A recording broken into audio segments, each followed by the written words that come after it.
इश्कबाज़क प्यार की yum. Chapter 76। सुबह का वक्त। सब कोई नाश्ता कर रहे थे। सब कोई नाश्ता करने के बाद अपना काम कर रहे थे। स्नेहल पीछे रात लेट नाइट बाहर रहने के कारण लेट से कॉलेज जाने का सोची वो अपने कमरे में बैठ के अपना काम कर रही थी। दोपहर होने वाला था। स्नेहल अंगड़ाई लेते हुए बोली, चलो रेडी हो जाते हैं, काम से काम सेकंड हाफ में तो कॉलेज जाऊं। स्नेहल अपने पैर नीचे करके स्लीपर पहन ही रही थी कि स्नेहल का फोन बजने लगा था। स्नेहल फोन देखकर मुस्कुराई और रिसीव करके बोली, कृषा डार्लिंग, मैं सेकंड हाफ में आ रही हूँ, इतना भी मिस मत कर मुझे, जा अपने रोहित बेबी से चिपक ले थोड़ा। कृषा ने कहा, स्नेह पहले मुझे सच बता। स्नेहल को महसूस हुआ कि कृषा थोड़ी परेशान लग रही है। स्नेहल गंभीर होके बोली, क्या हुआ डार्लिंग, सब ठीक तो है ना? कृषा ने दूरी तरफ से कहा, क्या राजस्थान तेरे डैड आए थे? लेती बेहोश हुई है तेरे डैड से? अगर हम अपनी फैमिली मानती है तो सच सच बता स्नेहल। स्नेहल शॉक होके बोली, ये तुझे किसने बताया? ये तो सिर्फ मुझे और अर्ध। स्नेहल गुस्से में बोली, क्या हुक्मसा ने तुम्हें बताया है? तू मिली क्यों उस हाथी से? कृषा उधार से चीखते हुए बोली, तू सच बोलेगी या बात को पलटने में एड़ी से चोटी का जोर लगा लेगी? और हम क्यों मिलेंगे हुक्मसा से? मुझे उन्होंने कुछ नहीं बताया है। स्नेहल एक एक करके सारी बात बताने लगी थी। कृषा बिना कुछ बोले सब कुछ सुने जा रही थी। जब कुछ देर बाद स्नेहल की बात खत्म हुई तो कृषा 1 मिनट पॉज लेके बोली, इतना कुछ हो गया और तूने एक बार भी हम सबको बताना जरूरी भी नहीं समझी? और ऐसा क्यों स्नेहल? आई नो तुझे हुक्मसा जैसा बहुत अच्छा दोस्त मिला है, पर हम क्यों नहीं स्नेहल? अच्छा छोड़, मुझे नहीं बताया, तू तो रोहित और जीगर से कोई बात नहीं छुपाती है, उन्हें क्यों नहीं बताया? आई नो बहुत स्ट्रांग लड़की हो, पर जल्दी अपने फीलिंग्स बाहर नहीं आने देती हो, पर अपने डैड तो हमसे बात सकती थी ना? कृषा ने रुक के फिर से बोला, रोहित और जीगर तेरे से बहुत नाराज है, मैं भी नाराज होना चाहती हूँ, सुमन भी नाराज होना चाहते हैं पर हो नहीं सकते। और सुन, तेरे लाइफ में तेरे को तेरी ही फैमिली से दूर करने वाला और कोई नहीं, वो सिद्धार्थ है जो तेरा अपने दोस्तों के सामने मजाक उड़ा उड़ा के पूरे कॉलेज में फैला रहा है। स्नेहल शौक में बोली, क्या? कृषा ने आगे कहा, हाँ मैंने अपनी कानों से सुना, उसने तेरे डैड को कॉल किया था और वो ही सारी बात तेरे डैड को बताई है। स्नेहल गुस्से में बोली, तू फोन रख, मैं आती हूँ कॉलेज। स्नेहल फोन रख के बाहर गई। उसे सामने से आती एक आयुषी दिखी। वो सामने से जाकर रोकते हुए बोली, पिटना आता है? आयुषी स्नेहल को देख के बोली, क्या पिटना दी? स्नेहल सांस छोड़ के अपने हाथों से दूसरे हाथों पर इशारा करके मारते हुए बोली, अरे लड़ाई झगड़ा, मरना पिटना? आयुषी नमे सर हिला के बोली, नहीं पर आपके लिए ये भी हम कर लेंगे। स्नेहल खुशकों के पीठ थपथपाते हुए बोली, हाँ गुड गर्ल, जाओ कुछ कंफर्टेबल सा पहनकर आई, जल्दी से हम बाहर जाना है। आयुषी मुस्कुराकर हाँ में हिला दी थी। स्नेहल उसके बाद आर्या के कमरे में गई। आर्या अपने कमरे में कैनवस पर पेंटिंग कर रहा था। स्नेहल उसके सामने जाकर खड़ी हो गई थी। आर्या स्नेहल को देख के बोला, दी मैं डिस्ट्रैक्ट हो जाऊंगा, मेरे दिमाग में बहुत अच्छा पिक्चर चल रहा है, वही उतारने का कोशिश कर रहा हूँ। स्नेहल कमर पर हाथ रख के बोली, मरना पिटना आता है? आर्या अचंभे में स्नेहल को देखने लगा था। आर्या अपने हाथों से पायलट साइड में रख के स्नेहल को गले लगा के बोला, दीदू हमें पता है भाई का से प्यार आपने दिमाग पर चढ़ गया, पर ये सब नहीं सोचते भाई सा के बारे में। स्नेहल पीछे धकेलते हुए बोली, आर्या नहीं करती मैं प्यार, मैं एक लड़के को पीटने जा रही हूँ। आर्या सर खुजते हुए बोला, कौन लड़का? स्नेहल आर्या का हाथ पकड़ के बोली, भाई बोलता है ना, सिद्धार्थ ने मेरे लाइफ का सबसे कीमती चीज उसने मुझसे छीन ली है, इसलिए उसके दिमाग को ठिकाने पर लाना है। आर्या गुस्से में बोला, उसने आपको फिर से हट किया, हम उसे छोड़ेंगे नहीं, उसकी जान ले लेंगे हम, चले हम आपके साथ चलते हैं। स्नेहल प्यार से गले लगा के बोली, थैंक यू और I love you more. Arya गुस्से में बोला, हमें अच्छा नहीं लगता है वो, उसका नाम हमारे सामने आता है तो हमें आपका पहला दिन याद आता है, रोते बिलखते, कोई कैसे लड़कियों को खिलौना समझ लेता है, उनके घरों में औरतों नहीं है क्या उन्हें समझने के लिए? स्नेहल प्यार से पुचकते हुए बोली, हाय मेरा बच्चा, इतना गुस्सा नहीं करते, तुम नीचे आ जाओ, मैं चेंज करके आती हूँ। स्नेहल वहां से बाहर चली गई थी। आर्या स्नेहल के जाने के बाद कमरे में अपना फोन ढूंढने लगा था।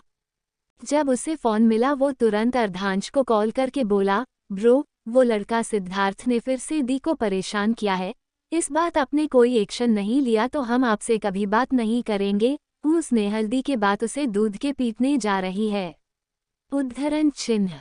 अर्धांश ने दूसरी तरफ से बोला, आप स्नेहल को कुछ करने से रोक और हमें लोकेशन शेयर करें, हम आ रहे हैं, हम निकल रहे हैं, ध्यान रखिएगा आप लोग कुछ ना करें, हमारी बात आई समझ? आर्या ने हाँ में सर हिला के बोला, okay bro, I am waiting. इधर स्नेहल भागते हुए जाकर अपने रूम में कपड़े चेंज किए, अपना शोल्डर बैग में कुछ कुछ सामान डाला और अपने जूते हाथ में पकड़ के भागते हुए लिविंग रूम में आ गई थी। वहां पहले से ही आयुषी और आर्या खड़े थे। आर्या स्नेहल को देख के बोल दी, आप जूते तो पहने को। स्नेहल नामे सर हिला के बोली, अंडरस्को कर में पहन लूंगी, अच्छी चालो जल्दी कॉलेज पहुंचना है मुझे। आर्या ने हाँ में सर हिला के बोला, ओके दी चालो। आर्या ने चलते चलते आर्या को मैसेज किया था। स्नेहल भागते हुए जाकर कार के फ्रंट सीट पर बैठ गई, फिर अपने शूज पहने लगी थी। दूसरी तरफ आर्या भी अपने ऑफिस से निकल गया था। वो जानने की कोशिश कर रहा था इस बार सिद्धार्थ क्या किया होगा स्नेहल के साथ। 77 चैप्टर 77। कृषा बिना कुछ बोले सब कुछ सुने जा रही थी। जब कुछ देर बाद स्नेहल की बात खत्म हुई तो कृषा 1 मिनट पाउज लेके बोली, इतना कुछ हो गया और तूने एक बार भी हम सबको बताना जरूरी भी नहीं समझी, और ऐसा क्यों स्नेहल? आई नो तुझे हुक्म सा जैसा बहुत अच्छा दोस्त मिला है, पर हम क्यों नहीं स्नेहल? अच्छा छोड़, मुझे नहीं बताया, तू तो रोहित और जीगर से कोई बात नहीं छुपाती है, उन्हें क्यों नहीं बताया? आई नो बहुत स्ट्रांग लड़की हो, पर जल्दी अपने फीलिंग्स बाहर नहीं आने देती हो, पर अपने डैड तो हमसे बात सकती थी ना। कृषा ने रुक के फिर से बोला, रोहित और जीगर तेरे से बहुत नाराज है, मैं भी नाराज होना चाहती हूँ, सुमन भी नाराज होना चाहते हैं पर हो नहीं सकते, और सुन, तेरे लाइफ में तेरे को तेरी ही फैमिली से दूर करने वाला और कोई नहीं, वो सिद्धार्थ है जो तेरा अपने दोस्तों के सामने मजाक उड़ा उड़ा के पूरे कॉलेज में फैला रहा है। स्नेहल शौक में बोली, क्या? कृषा ने आगे कहा, हाँ मैंने अपनी कानों से सुना, उसने तेरे डैड को कॉल किया था और वो ही सारी बात तेरे डैड को बताई है। स्नेहल गुस्से में बोली, तू फोन रख, मैं आती हूँ कॉलेज। स्नेहल फोन रख के बाहर गई। उसे सामने से आती एक आयुषी दिखी, वो सामने से जाकर रोकते हुए बोली, पिटना आता है? आयुषी स्नेहल को देख के बोली, क्या पिटना दी? स्नेहल सांस छोड़ के अपने हाथों से दूसरे हाथों पर इशारा करके मारते हुए बोली, अरे लड़ाई झगड़ा, मरना पिटना। आयुषी नमे सर हिला के बोली, नहीं पर आपके लिए ये भी हम कर लेंगे। स्नेहल खुशकों के पीठ थपथपाते हुए बोली, हाँ गुड गर्ल, जाओ कुछ कंफर्टेबल सा पहनकर आई जल्दी से हम बाहर। आयुषी मुस्कुराकर हाँ में हिला दी थी। स्नेहल उसके बाद आर्या के कमरे में गई। आर्या अपने कमरे में कैनवस पर पेंटिंग कर रहा था। स्नेहल उसके सामने जाकर खड़ी हो गई थी। आर्या स्नेहल को देख के बोला, दी मैं डिस्ट्रैक्ट हो जाऊंगा, मेरे दिमाग में बहुत अच्छा पिक्चर चल रहा है, वही उतारने का कोशिश कर रहा हूँ। स्नेहल कमर पर हाथ रख के बोली, मरना पिटना आता है। आर्या अचंभे में स्नेहल को देखने लगा था। आर्या अपने हाथों से पायलट साइड में रख के स्नेहल को गले लगा के बोला, दीदू हमें पता है भाई का से प्यार आपने दिमाग पर चढ़ गया, पर ये सब नहीं सोचते भाई सा के बारे में। स्नेहल पीछे धकेलते हुए बोली, आर्या नहीं करती मैं प्यार, मैं एक लड़के को पीटने जा रही हूँ। आर्या सर खुजते हुए बोला, कौन लड़का? स्नेहल आर्या का हाथ पकड़ के बोली, भाई बोलता है ना, सिद्धार्थ ने मेरे लाइफ का सबसे कीमती चीज उसने मुझसे छीन ली है, इसलिए उसके दिमाग को ठिकाने पर लाना है। आर्या गुस्से में बोला, उसने आपको फिर से हट किया, हम उसे छोड़ेंगे नहीं, उसकी जान ले लेंगे हम, चले हम आपके साथ चलते हैं। स्नेहल प्यार से गले लगा के बोली, थैंक यू और I love you more. Arya गुस्से में बोला, हमें अच्छा नहीं लगता है वो, उसका नाम हमारे सामने आता है तो हमें आपका पहला दिन याद आता है। रोते बिलखते कोई कैसे लड़कियों को खिलौना समझ लेता है, उनके घरों में औरतों नहीं है क्या उन्हें समझने के लिए। स्नेहल प्यार से पुजकते हुए बोली, हाय मेरा बच्चा, इतना गुस्सा नहीं करते, तुम नीचे आ जाओ, मैं चेंज करके आती हूँ। स्नेहल वहां से बाहर चली गई थी। आर्या स्नेहल के जाने के बाद कमरे में अपना फोन ढूंढने लगा था। जब उसे फोन मिला वो तुरंत अर्धांश को कॉल करके बोला, ब्रो, वो लड़का सिद्धार्थ ने फिर से दी को परेशान किया है, इस बात आपने कोई एक्शन नहीं लिया तो हम आपसे कभी बात नहीं करेंगे। स्नेहल दी के बाद उसे दूध के पीटने जा रही है। उद्धरण चिन्ह। अर्धांश ने दूसरी तरफ से बोला, आप स्नेहल को कुछ करने से रोक और हमें लोकेशन शेयर करें, हम आ रहे हैं, हम निकल रहे हैं, ध्यान रखिएगा आप लोग कुछ ना करें, हमारी बात आई समझ। आर्या ने हाँ में सर हिला के बोला, okay bro, I am waiting. इधर स्नेहल भागते हुए जाकर अपने रूम में कपड़े चेंज किए, अपना शोल्डर बैग में कुछ कुछ सामान डाला और अपने जूते हाथ में पकड़ के भागते हुए लिविंग रूम में आ गई थी। वहां पहले से ही आयुषी और आर्या खड़े थे। आर्या स्नेहल को देख के बोल दी, आप जूते तो पहने को। स्नेहल नामे सर हिला के बोली, अंडरस्को कर में पहन लूंगी, अच्छी चालो जल्दी कॉलेज पहुंचना है मुझे। आर्या ने हाँ में सर हिला के बोला, ओके दी चालो। आर्या ने चलते चलते आर्या को मैसेज किया था। स्नेहल भागते हुए जाकर कार के फ्रंट सीट पर बैठ गई, फिर अपने शूज पहने लगी थी। दूसरी तरफ आर्या भी अपने ऑफिस से निकल गया था। वो जानने की कोशिश कर रहा था इस बार सिद्धार्थ क्या किया होगा स्नेहल के साथ। स्नेहल जब कमरे से आई, लिविंग रूम में आर्या और आयुषी पहले से ही स्नेहल का वेट कर रहे थे। आर्या स्नेहल से बोला, दी जूते तो पहन लो आ। उद्धरण चिन्ह। स्नेहल ने दरवाजे की तरफ बढ़ते हुए बोली, कार में बैठ के क्या करूंगी, यही न चलो जल्दी। उद्धरण चिन्ह। स्नेहा जल्दी से जाकर कार के फ्रंट सीट पर बैठ गई थी। आर्या ने अर्धांश को मस्सगे किया। उद्धरण चिन्ह। आर्या कार में बैठ के कार स्टार्ट किया और आगे बढ़ गया था। स्नेहल अपने शूज पहने लगी थी। आर्या कार स्लो चला रहा था, वो बार बार अपने कार के लगे स्क्रीन को देख रहा था। उद्धरण चिन्ह। स्नेहल आर्या को देख के बोली, आर्या क्या हुआ है ना, कार स्लो क्यों चला रहे हो। उद्धरण चिन्ह। आर्या सकपका के बोला, नहीं दी ठीक से तो चला रहा हूँ। उद्धरण चिन्ह। स्नेहल सर पकड़ के बोली, एक काम करो, कार सीध में रोको, पता नहीं तुम आज अपनी कार बैलगाड़ी के स्पीड में क्यों चला रहे हो। उद्धरण चिन्ह। आर्या न में सर हिला के बोला, दी नॉर्मल स्पीड है। उद्धरण चिन्ह। स्नेहल घूरते हुए बोली, कार रोको आर्या। उद्धरण चिन्ह। आर्या बिना सोचे समझे कार रोक दिया था। स्नेहल कार से निकल गई थी। आर्या स्नेहल को निकलते देख के बोला, दी आप कहाँ जा रहे। उद्धरण चिन्ह। आर्या बीच में ही रुक गया। स्नेहल सामने से आकर उसकी तरफ का दरवाजा खोल के बोली, बाहर निकालो। उद्धरण चिन्ह। आर्या हैरान होके बोला, दी आपको कार चलने आता है क्या। स्नेहल आर्या है हाथ पकड़ के खींच के बाहर निकलते हुए बोली, जाओ मेरे सीट पर बैठो। उद्धरण चिन्ह। स्नेहल उसे निकलकर खुद बैठ गई और सीट बेल्ट लगाने लगी थी। आर्या आंखें फाड़े स्नेहल को देख रहा था और आयुषी को कभी स्नेहल को देखती नहीं जाता है। आर्या के टुकुर टुकुर देखता देख के बोली, रया मेरी शकल क्यों देख रही हो, बैठो बगल में आकर। उद्धरण चिन्ह। 78 चैप्टर 78 चैप्टर 78। स्नेहल जब कमरे से आई, लिविंग रूम में आर्या और आयुषी पहले से ही स्नेहल का वेट कर रहे थे। आर्या स्नेहल से बोला, दी जूते तो पहन लो आ। उद्धरण चिन्ह। स्नेहल ने दरवाजे की तरफ बढ़ते हुए बोली, कार में बैठ के क्या करूंगी, यही न चलो जल्दी। उद्धरण चिन्ह। स्नेहा जल्दी से जाकर कार के फ्रंट सीट पर बैठ गई थी। आर्या ने अर्धांश को मस्सगे किया। उद्धरण चिन्ह। आर्या कार में बैठ के कार स्टार्ट किया और आगे बढ़ गया था। स्नेहल अपने शूज पहने लगी थी। आर्या कार स्लो चला रहा था, वो बार बार अपने कार के लगे स्क्रीन को देख रहा था। उद्धरण चिन्ह। स्नेहल आर्या को देख के बोली, आर्या क्या हुआ है ना, कार स्लो क्यों चला रहे हो? उद्धरण चिन्ह। आर्या सकपका के बोला, नहीं दी, ठीक से तो चला रहा हूँ। उद्धरण चिन्ह। स्नेहल सर पकड़ के बोली, एक काम करो, कार सीध में रोको, पता नहीं तुम आज अपनी कार बैलगाड़ी के स्पीड में क्यों चला रहे हो। उद्धरण चिन्ह।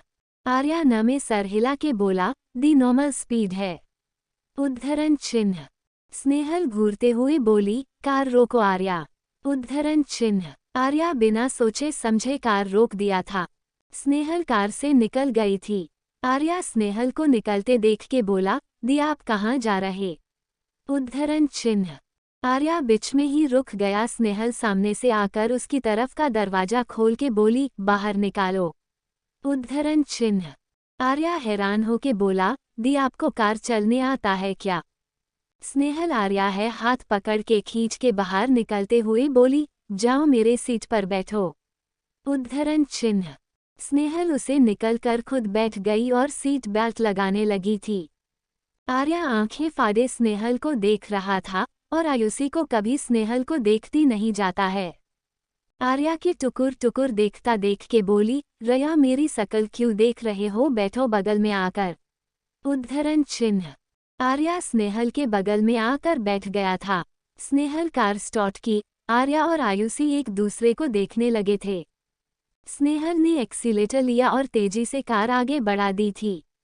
आर्या आंखें बड़ी करके अपना पैर सीट पर चढ़ाकर अपना सीट बेल्ट कस के पकड़ लिया था। आयुषी तो अपना मुंह छुपा के बैठी हुई थी। आर्या जोर जोर से बोला, दी आज मेरी कार का कबाड़ा तो नहीं करोगे ना? ये मेरी एकलौती जानेमन है जो भाई ने गिफ्ट की है। हमें क्यों लग रहा है आज मेरी जानेमन जिंदा नहीं रहेगी? स्नेहल सामने मोड़ देख के गाड़ी को झटके मुस्कुराते हुए मुड़ते हुए बोली, मुझ पर विश्वास करो, कुछ नहीं होगा तुम्हारी जानेमन को, और वैसे भी स्पोर्ट कार की स्पीड तो ऐसे भी ज्यादा होती है, अभी तो मैं बहुत कम पर चला रही हूँ। आर्या को मोड़ पर मुड़ने पर झटका लगा। वो अपने आप को छुपाते हुए चिल्लाया, मार गए हम। पीछे आयुषी झटके के कारण सीट कर लेट गई थी। आर्या एक आंख खोल दे देखते हुए बोला, हम जिंदा है या मर गए? स्नेहल हंसते हुए बोली, जिंदा हो, और देखो सामने हम कॉलेज भी पहुंच गए। वो दोनों अपने आप क्यों समझल के ऊपर देखते, तब तक स्नेहल कस के ब्रेक मारी और झटके से कार रुक गया था। स्नेहल मुस्कुराकर अपने बगल में देखी तो आर्या अपने दिल पर हाथ रख के आंखें बंद किए हुए बैठा हुआ था। स्नेहल पीछे मुड़ के देखी, दो आयुषी अपने आप को घुटने सीने पर लगाए मुंह छुपाए बैठी हुई थी। स्नेहल आंखें घुमा के गहरी सांस छोड़ते हुए बोली, क्या डरपोक सेना लेकर आई हूं मैं? अरे इतनी स्पीड तो आजकल के बच्चे साइकिल चला लेते हैं, तुम दोनों तो ऐसे बैठे हो जैसे कोई मौत के मुंह में ले गया हो कोई। चालो उतरो कार से। दोनों स्नेहल की बातें सुनकर आंखें खोले कि अपने आप को महसूस कर रहे थे जैसे अभी जिंदा है या वो दोनों संवर्ग पहुंच गए। स्नेहल कार से निकली थी। आयुषी पीछे से अपना हाथ आगे करते हुए बोली, भाई साथ चिट्ठी काटिए हमें, हम जिंदा भी है। आर्या तुरंत उसके हाथों में चिट्ठी काटा। आयुषी जोर से चिल्लाई, बच गई। दोनों बाहर निकले। दोनों ठीक से खड़े भी नहीं हो पा रहे थे। दोनों कार का सहारा लेकर खड़े थे। स्नेहल अपने बैग से पानी निकलकर आयुषी को देखते हुए बोली, हाँ लो पानी पी लो। आयुषी पानी पी, फिर स्नेहल आर्या को पानी दी। आर्या हफ्ते हुए बोला, दी एक वादा करोगे आप? स्नेहल ने बिना जाने बोली, हाँ बोलो। आर्या स्नेहल के कंधे पकड़ते हुए बोला, आप जिंदगी में कभी कार नहीं चलाओगे, और चलाओगे भी तो कार की स्पीड 100 से ज्यादा नहीं ले जाना। स्नेहल झटकते हुए बोली, मैं नहीं कर रही किसी को कोई भी प्रॉमिस, बेवकूफ समझा है। आर्या सर पकड़ते हुए बोला, दी आप मौत के कुएं से भी ज्यादा डेंजर चलाते हो। स्नेहल मुंह बना के बोली, मैं उसे कॉलेज में नहीं मार सकती, नहीं तो मेरे ऊपर डीसी बैठ जाएगी। तुम यही बैठो, मैं देखती हूँ अंदर जाके कहाँ है वो, उसे बाहर खींच कर लाती हूँ।